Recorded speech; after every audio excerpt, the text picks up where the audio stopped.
Welcome everyone to VV education services. आज हम लोग अपना वर्किंग कैपिटल मैनेजमेंट का यूनिट नंबर 5 स्टार्ट करने वाले हैं, जिसमें हम लोग प्रॉपर वर्किंग कैपिटल फाइनेंस के बारे में पढ़ने वाले हैं। ठीक है, आपके सब्जेक्ट का नाम वर्किंग कैपिटल मैनेजमेंट है और इस टॉपिक का नाम वर्किंग कैपिटल फाइनेंस है।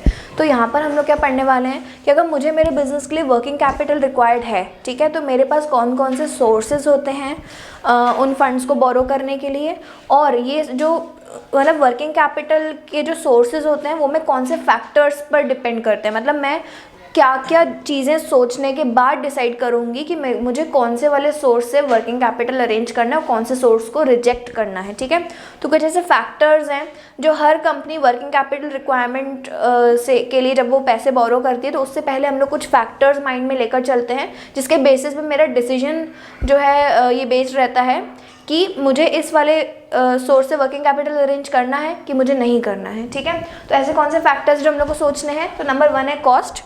देखो, अगर आप डिबेंचर्स के थ्रू वर्किंग कैपिटल को फाइनेंस करने का सोच रहे हो तो ये बहुत ही गलत रॉन्ग आइडिया है। ऐसा क्यों? क्योंकि देखो, वर्किंग कैपिटल आपको हमेशा कम टाइम के लिए चाहिए रहता है। ठीक है, आपको कोई फिक्स्ड एसेट तो खरीदने नहीं है, तो इट इज़ ऑलवेज एडवाइजेबल कि आप किसी ऐसी जगह से वर्किंग कैपिटल को अरेंज करें जिसका कॉस्ट बहुत ज़्यादा कम हो। ठीक है, कॉस्ट कम हो क्यों? क्योंकि देखो, डिबेंचर्स पर तो आपको परमानेंट इंटरेस्ट देना ही पड़ता है, आपको आपके बिजनेस में चाहे लॉस हो रहा हो चाहे प्रॉफिट हो रहा हो, तो फॉर दैट आपको जो कॉस्ट है बहुत ज़्यादा हाई पड़ जाएगा। तो आपको हमेशा ऐसे सोर्सेज ढूंढने हैं जिनका कॉस्ट कम से कम हो। अगर आपके पास 5 सोर्सेज हैं तो उन 5 सोर्सेज में आप ये देखोगे कि सबसे ज़्यादा कम कॉस्ट किसकी है, उसके बेसिस पर ही आप डिसाइड करोगे कि आपको यहाँ से वर्किंग कैपिटल अरेंज करना है। ठीक है, नेक्स्ट है इम्पैक्ट ऑन क्रेडिट रेटिंग। अब देखो, कुछ कुछ सोर्सेज ऐसे हैं जिससे आपकी क्रेडिट रेटिंग पर कुछ ज़्यादा फर्क पड़ जाता है। फॉर एग्जाम्पल, अगर आपने एक बैंक लोन लिया हुआ है ऑलरेडी, तो आप दूसरा बैंक लोन लेने जाओगे तो, और अगर आप मतलब बैंक जो है, एक तो आपको 2 या 4 लोन ऐसे एक साथ में मिलेंगे नहीं। ठीक है,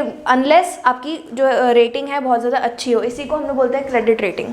तो ऐसे कुछ फंड्स जो बोरो करने की वजह से आपकी क्रेडिट रेटिंग पे इम्पैक्ट पड़ेगा, तो आपको वो वाले फंड्स भी नहीं बोरो करने हैं। तो आप ये देखोगे कि क्या यहाँ से पैसा अरेंज करने से मेरी क्रेडिट रेटिंग में फ़र्क पड़ रहा है। अगर पड़ रहा है तो you should not arrange money from that source. ठीक है, तो क्रेडिट रेटिंग पर आप ध्यान देंगे अपनी।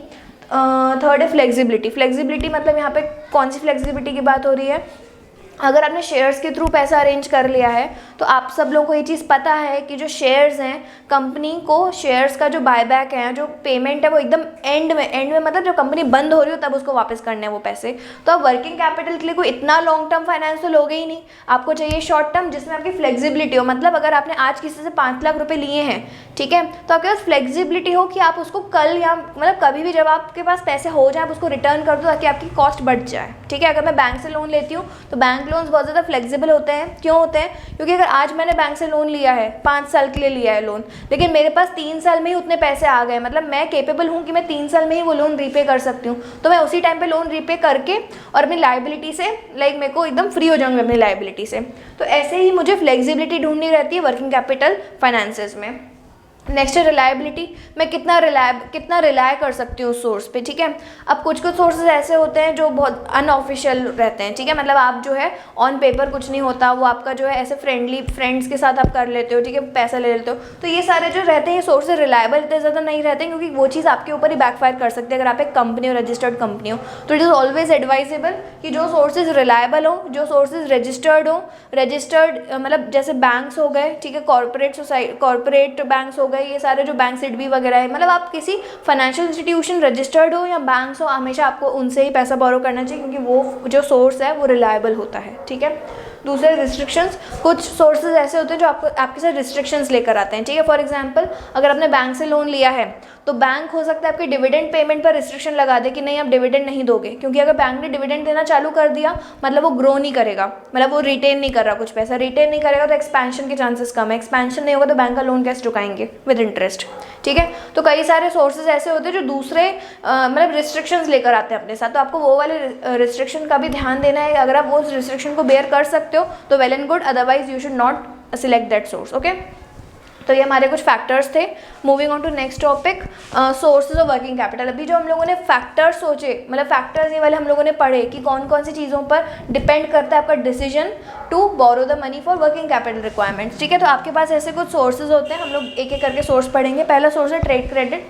ट्रेड क्रेडिट का मतलब क्या होता है कि आप अपना रॉ मटेरियल जो है सप्लायर से उधार पर लो, ठीक है। उससे क्या होगा, अगर आपके सप्लायर ने आपको रॉ मटेरियल उधार पर दे दिया, ठीक है, और अब आप उस रॉ मटेरियल को फिनिश गुड में कन्वर्ट करोगे, कन्वर्ट करने के बाद सेल करोगे, सेल करने से आपके पास पैसे आएंगे और उन्हीं पैसों को आप चुका दोगे फिर अपने सप्लायर को। इससे क्या हुआ, आपको लोन नहीं बोरो करना पड़ा। वहीं हम लोग अगर सिचुएशन को रिवर्स कर दे, मान लो आपको सप्लायर को रॉ मटेरियल के पैसे अभी ही देने हैं, तो अभी तो आपके पास कैश अगर नहीं होगा अवेलेबल, तो आप कैसे करोगे, आपको लोन लेना पड़ेगा। लोन लोगे, लाइबिलिटी बढ़ेगी, कॉस्ट पे करना पड़ेगा, बहुत ज़्यादा झंझट हो जाएंगे। तो इससे बेटर है आप अपने सप्लायर से उधार पर रॉ मटेरियल लें, उन गुड्स को फिनिश गुड में कन्वर्ट करें, उसको सेल करें, उसमें से जब पैसा आ जाए उसके बाद आप अपने सप्लायर को लौटा सकते हो पैसे। ये बिजनेस वर्ल्ड में बहुत ज़्यादा नॉर्मल बात है। काफ़ी सारे बिजनेसेस जो हैं मोस्टली मतलब बिजनेस के ट्रांजैक्शन जो है वो उधार पर ही चलते हैं, ठीक है। तो ट्रेड क्रेडिट एक सोर्स हो गया short term capital, working capital arrange करने का। दूसरे अक्रूड एक्सपेंसेस। अक्रूड एक्सपेंसेस मतलब क्या होता है, ऐसे एक्सपेंसेस जो जिसकी सर्विस आपने ले ली बट आपने अभी तक पेमेंट नहीं करा, मतलब एक तरीके से आउटस्टैंडिंग एक्सपेंसेस आपके, ठीक है। इससे क्या होगा, अगर आप ट्राई करते हो कि आपको पे नहीं करना पड़े, मतलब जितना ज़्यादा लेट पे करोगे उतना ज़्यादा आपके पास फंड्स की अवेलेबिलिटी अच्छी बनी रहेगी।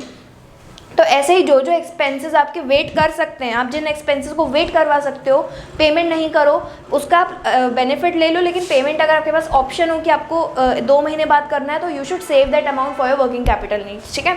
तो ये हो जाता है अपना अक्रूड एक्सपेंसेस। तो ये भी एक सोर्स हो गया जहाँ से आप अपने पैसा बचा सकते हो और उस पैसे को वर्किंग कैपिटल की तरह यूज़ कर सकते हो। तो अक्रूड एक्सपेंसेस। थर्ड है कमर्शियल पेपर। कमर्शियल पेपर एक सिक्योर्ड बोरोइंग रहती है एक तरीके से, जो रेप्यूटेड कंपनीज ही इशू कर सकती है। मतलब जैसे टाटा, रिलायंस, ये लोगों के पास एक पावर रहती है कि कमर्शियल पेपर के थ्रू भी पब्लिक से पैसा उठा सकते हैं मार्केट से, ठीक है। कैसे, commercial paper is just like एक डॉक्यूमेंट रहता है, बियरर फॉर्म में रहता है वो। आप कंपनी को पैसा दोगे और उसके अगेंस्ट में कंपनी आपको शॉर्ट टर्म में ही, मतलब विद इन 3 to 6 months आपको आपका पैसा विद इंटरेस्ट वापस कर देती है। तो ये बहुत ही इमरजेंसी फंड्स अगर आपको चाहिए हों, ठीक है, यहाँ ये जो कमर्शियल पेपर है ये सिर्फ रेप्यूटेड कंपनीज ही इशू कर सकती हैं, हर कंपनी को अलाउड नहीं रहता है ये वाला इंस्ट्रूमेंट यूज़ करने के लिए। तो अगर आपको 3 to 6 months या 9 months के लिए आपको सिर्फ पैसे की ज़रूरत है, उसके बाद आपको कोई दिक्कत नहीं है, तो आप कमर्शियल पेपर के थ्रू भी अपने फंड्स रेज कर सकते हो।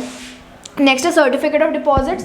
सर्टिफिकेट ऑफ डिपॉजिट्स का मतलब क्या होता है, ये भी एक अनसिक्योर्ड बोरिंग रहती है। नॉर्मली ये भी जो है ना मोस्टली बैंक टू बैंक रहता है ये, कि एक बैंक को जब दूसरे बैंक से लोन लेना हो, ठीक है, या एक कंपनी को जब बैंक से लोन लेना हो, तो वो सर्टिफिकेट ऑफ डिपॉजिट्स के नाम पर जो है लोन ले सकती है, ठीक है। तो ये भी एक वैसे ही बोरिंग का सर्टिफिकेट टाइप ही रहता है जिसके अगेंस्ट में आप पैसा बोरो कर सकते हो, ठीक है।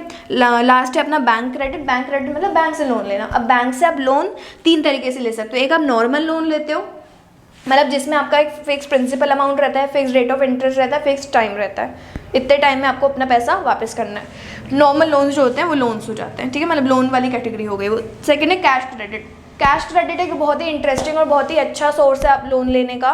मोस्टली बिजनेसमैन ट्राई करते हैं कि उनको कैश क्रेडिट मिल जाए। कैश क्रेडिट का मतलब क्या होता है कि बैंक आपको, समझो आपको अगर 10 लाख रुपए की ज़रूरत है, ठीक है, तो आप बैंक से कैश क्रेडिट ले रहे हो अगर, तो कैश क्रेडिट का मतलब क्या हुआ कि बैंक आपके इसमें करंट अकाउंट में 10 लाख रुपए डाल देगी, ठीक है। अब मान लो आपको अभी फिलहाल सिर्फ 2 लाख की ही ज़रूरत है, ठीक है, लेकिन आप बैंक से बार बार तो लोन लोगे नहीं, इसलिए आप इकट्ठा ले रहे थे 10 लाख का लोन। लेकिन अब यहाँ पर अगर आपको कैश क्रेडिट मिल गया, लोन की जगह आपने कैश क्रेडिट लिया। डिफरेंस क्या होता है, अगर आपके अकाउंट में 10 लाख रुपए हैं और आप उसमें से 2 लाख रुपए ही यूज़ कर रहे हो अभी 1 महीने के लिए, फिर आपके पास वापस पैसे आ गए, आपने वापस से बैंक में डाल दिए, तो अब यहाँ पर क्या हुआ, वैसे तो बैंक ने आपको 10 लाख रुपए दिए, लेकिन आपका इंटरेस्ट जो है केवल 2 लाख पे लगेगा जितना विड्रॉ करते हो, ठीक है। जो 10 लाख रुपए आपके अकाउंट में रखे हैं वो एकदम इंटरेस्ट फ्री रहते हैं, उस पर आपको इंटरेस्ट नहीं पे करना है। एक तरीके से आपके पास एक लिमिटेड अमाउंट रहता है जिसमें से आप जब चाहे पैसा उठाओ, यूज़ करो, वापस डाल दो, जितने टाइम के लिए यूज़ करो उतने टाइम के लिए इंटरेस्ट दे दो, ठीक है, वापस पैसा डाल दो। फिर आपको ज़रूरत है पैसों की, फिर 5 लाख रुपए आपने निकाल लिए, 3 महीने यूज़ करे, 3 महीने का इंटरेस्ट दे दिया, 5 लाख रुपए भी वापस कर दिए। तो ऐसे करके आपके पास एक लिमिट रहती है 10 लाख की, जिसमें से आप कितना भी अमाउंट निकाल सकते हो, उसको यूज़ कर सकते हो, और जितना टाइम आप यूज़ कर रहे हो आपको केवल सिर्फ उस अमाउंट पे ही इंटरेस्ट देना होता है। इसको हम लोग बोलते हैं कैश क्रेडिट। लेकिन ये जो फैसिलिटी हर बिजनेसमैन को नहीं मिलती है, इसके लिए भी आपको कुछ फॉर्मेलिटीज़ करनी पड़ती हैं और आपको किसी एक प्रॉपर कैटेगरी में फॉल करना पड़ता है उसके लिए, ठीक है। तो this was about cash credit. Last है हमारा overdraft facility. Overdraft facility current account पे मिलती है। जो बिजनेसमैन अपना बैंक से अकाउंट खोलते हैं उसको हम लोग करंट अकाउंट बोलते हैं। तो करंट अकाउंट पर ओवरड्राफ्ट फैसिलिटी का मतलब क्या हुआ, मान लो आपके अकाउंट में 50,000 रुपए हैं, बट यू हैव टू पे 80,000 टू समवन, ठीक है। तो आपके पास ये अलाउड रहता है कि आप 80,000 रुपीज़ जो है पे कर सकते हो। जो 30,000 रुपीज़ हो वो आपने बैंक से लोन ले लिया और उसको आपने शॉर्ट टर्म के लिए लोन लिया, जैसे आपके अकाउंट में पैसे आएंगे 30,000 कटेंगे विद इंटरेस्ट। तो इससे क्या हुआ, आपके पास ओवरड्राफ्ट फैसिलिटी होगी। ओवरड्राफ्ट मतलब ओवर विड्रॉ कर सकते हो आप बैंक से, ठीक है। और आपका अकाउंट में 50,000 है तो यू कैन विड्रॉ 80,000, तो जो 30,000 हुआ वो आपका लोन हो गया, ठीक है। तो this was all about working capital finance. I hope the video is clear to you. Thank you for watching the video.